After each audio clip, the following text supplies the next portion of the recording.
건드리지 않은 신에는 탈이 없다.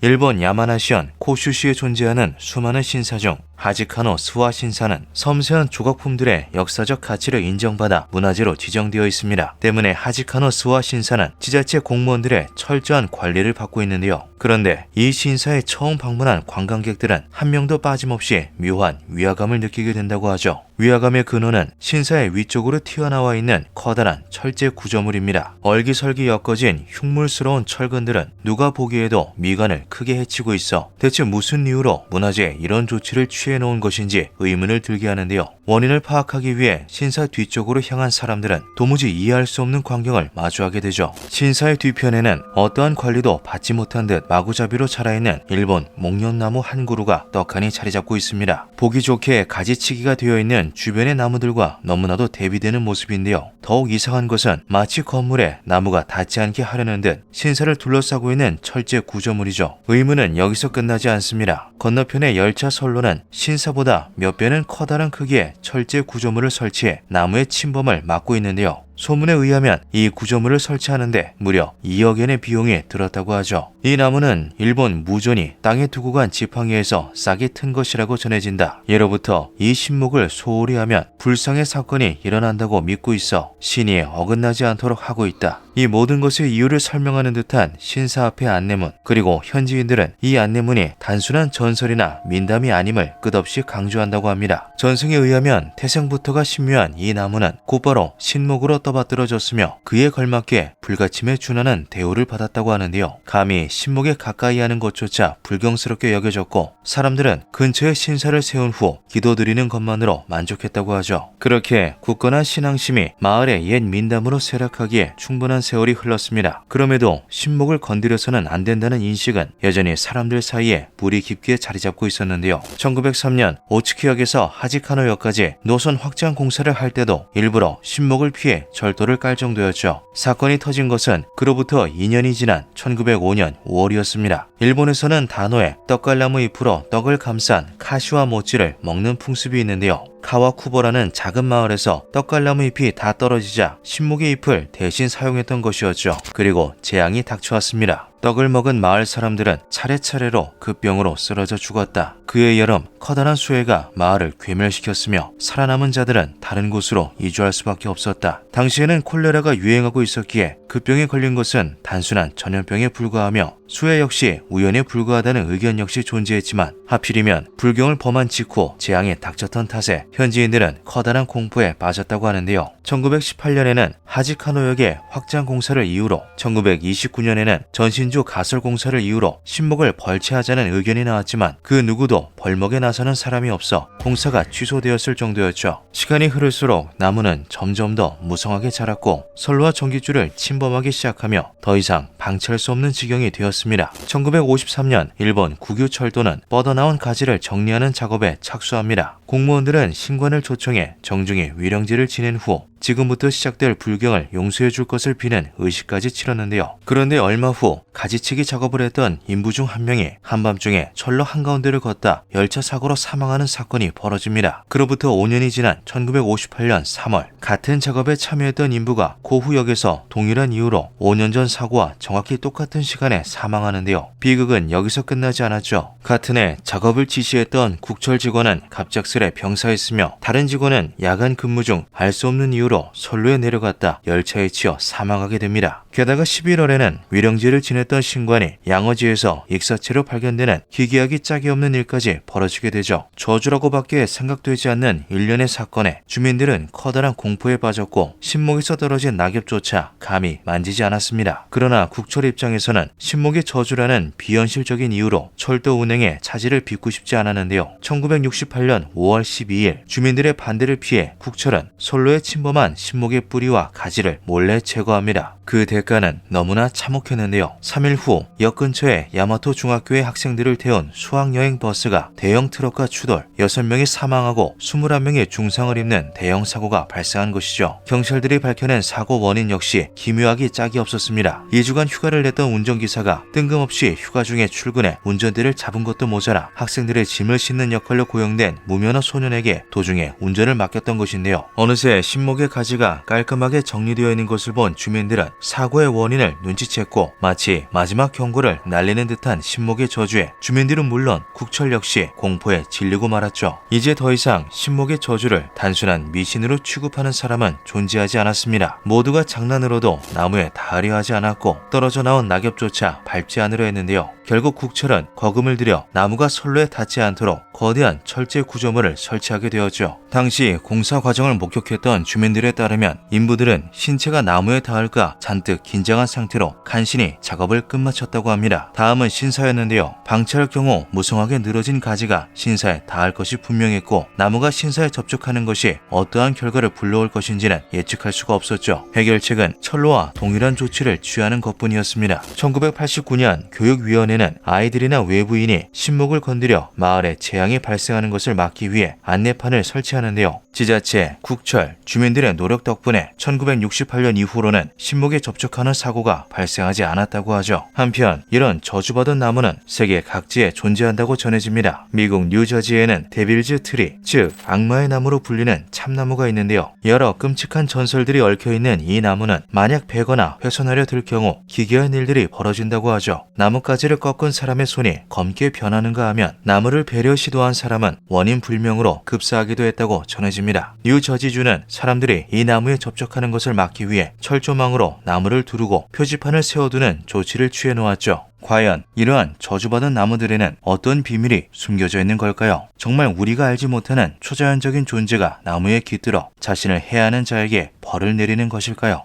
기묘한 밤이었습니다.